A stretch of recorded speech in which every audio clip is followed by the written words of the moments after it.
memutuskan, menyatakan hakim terlapor terbukti melakukan pelanggaran berat terhadap kode etik dan perilaku hakim konstitusi sebagaimana tertuang dalam Sabta Karsa Utama, prinsip ketidakberpihakan, prinsip integritas, prinsip kecakapan dan kesetaraan, prinsip independensi, dan prinsip kepantasan dan kesopanan. 2. Menjatuhkan sanksi pemberhentian dari jabatan Ketua Mahkamah Konstitusi kepada hakim terlapor. 3. Memerintahkan Wakil Ketua Mahkamah Konstitusi untuk dalam waktu 2 kali 24 jam sejak putusan ini selesai diucapkan memimpin penyelenggaraan pemilihan pimpinan yang baru sesuai dengan peraturan perundang-undangan. 4. Hakim terlapor tidak berhak untuk mencalonkan diri atau dicalonkan sebagai pimpinan Mahkamah Konstitusi sampai masa jabatan hakim terlapor sebagai hakim konstitusi berakhir.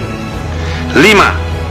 Hakim terlapor tidak diperkenankan terlibat atau melibatkan diri dalam pemeriksaan dan pengambilan keputusan dalam perkara perselisihan hasil pemilihan presiden dan wakil presiden, pemilihan anggota DPR, DPD dan DPRD, serta pemilihan gubernur, bupati dan wali kota yang memiliki potensi timbulnya benturan kepentingan.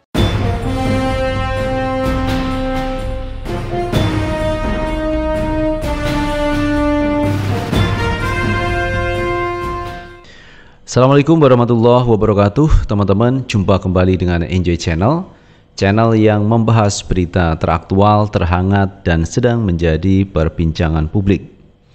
Sahabat Enjoy Channel, kali ini yang akan kita bahas mengenai pasca pencopotan Anwar Usman sebagai Ketua MK.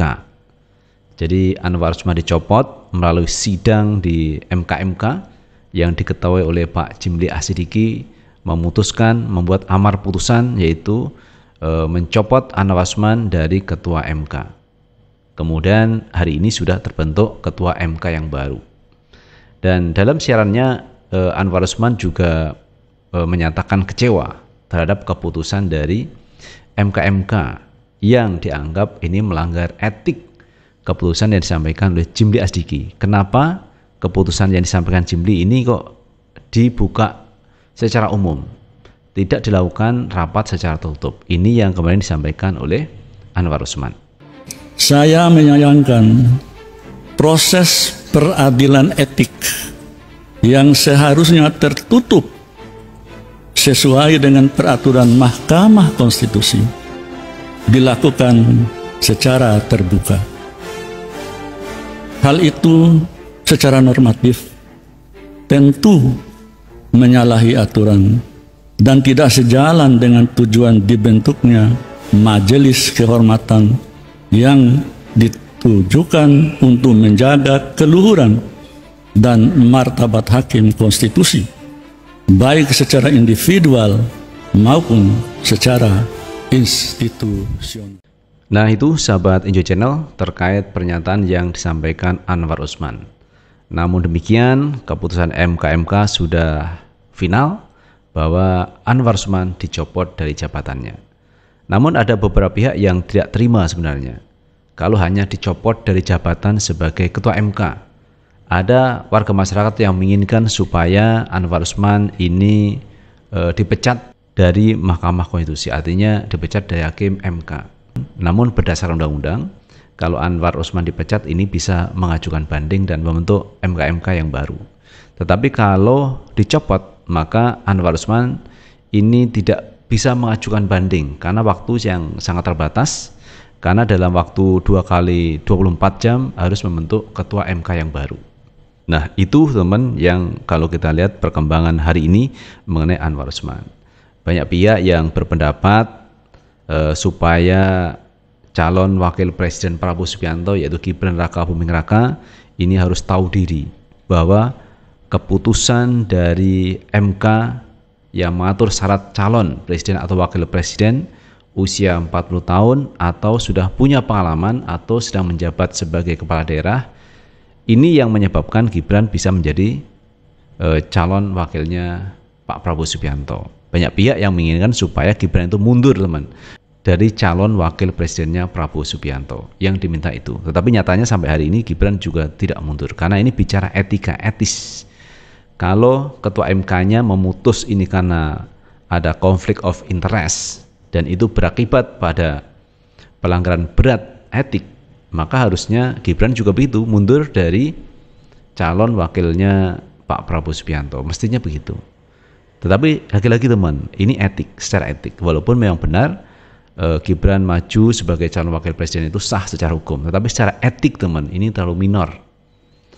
Orang akan memberikan pernyataan yang minor kepada Gibran karena beliau menjadi calon wakil presiden berdasarkan keputusan MK yang melanggar etik.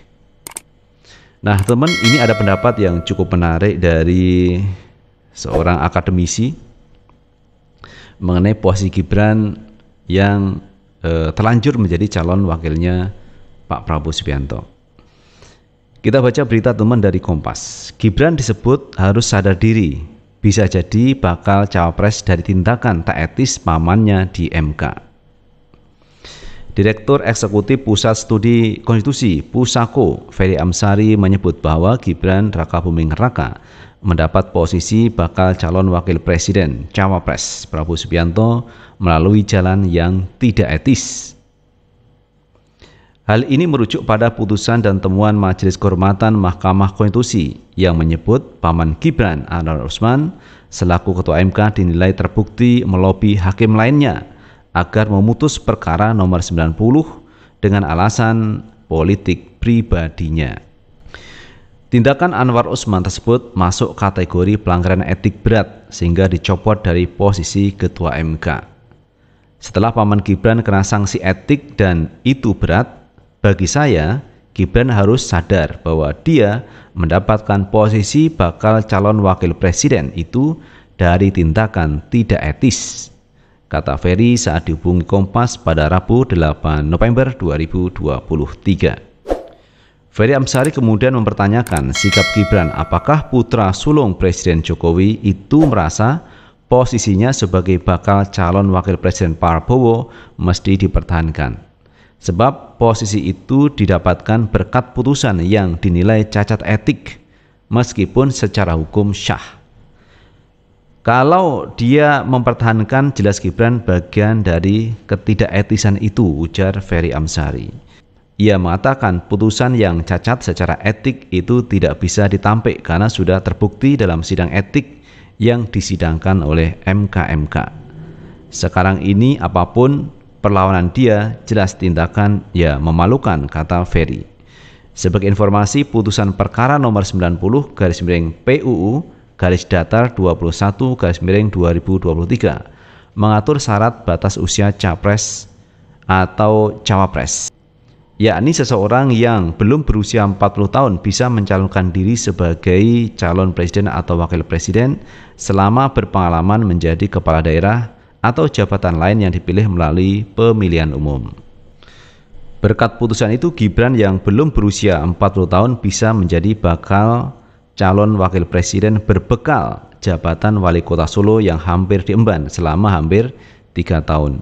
Putusan MK itu menjadi sorotan dan dinilai syarat konflik kepentingan, hingga akhirnya dibentuk MK-MK guna mendalami adanya pelanggaran etik dari hakim konstitusi. Salah satu dugaan pelanggaran etik yang disidangkan MK-MK adalah perkara paman Gibran, Anwar Usman. Ia merupakan adik ipar dari Jokowi. Nah itu sahabat Enjoy Channel terkait kasus Anwar Usman yang dinilai ini bermasalah karena melanggar etik, teman-teman. Apalagi kalau kita lihat putusan MK-MK, ada upaya dari Anwar Usman untuk membujuk hakim lain untuk meloloskan, yaitu syarat calon presiden atau wakil presiden itu usia 40 tahun atau sudah punya pengalaman atau sedang menjabat sebagai kepala daerah, yang akhirnya mengantarkan Gibran sebagai calon wakil presiden. Dan inilah yang disebut dengan conflict of interest. Jadi ada kepentingan pribadi posisi Anwar Usman karena ada kaitannya dengan Gibran sebagai ponakannya sendiri yang kemarin akhirnya maju menjadi calon wakil presiden berkat putusan dari MK yang diputuskan oleh Anwar Usman. Oleh karena itu kalau kita melihat banyak pihak yang menginginkan supaya Gibran itu mundur dari jabatan sebagai calon wakil Presiden Prabowo Subianto. Karena ini akan melaju terus pada pemilihan umum. Dan tentunya masyarakat akan menilai, oh ini toh Gibran yang kemarin maju menjadi calon wakil presiden, tetapi dalam prosesnya ini berakibat pada dicopotnya Anwar Usman sebagai ketua MK karena melanggar etik yang ada di MK. Dan harusnya menurut saya baik Anwar Usman atau Gibran itu malu dengan kejadian seperti ini. Nah, sebagai tanggung jawab moralnya harusnya mundur dari misalkan Anwar Usman dari Hakim Mahkamah Konstitusi dan Gibran mundur dari calon wakil presiden Pak Prabowo Subianto. Mestinya itu ada rasa malu. Karena apa? Keputusan dari MK ini ternyata salah, melanggar etik berat yang berakibat pada dicopotnya Anwar Usman. Itu sahabat Enjoy Channel yang bisa kita bahas. Bagaimana menurut pendapat teman-teman semuanya? Tulis di kolom komentar, karena komentar teman-teman akan sangat bermanfaat untuk yang lain. Sukses selalu. Assalamualaikum warahmatullahi wabarakatuh.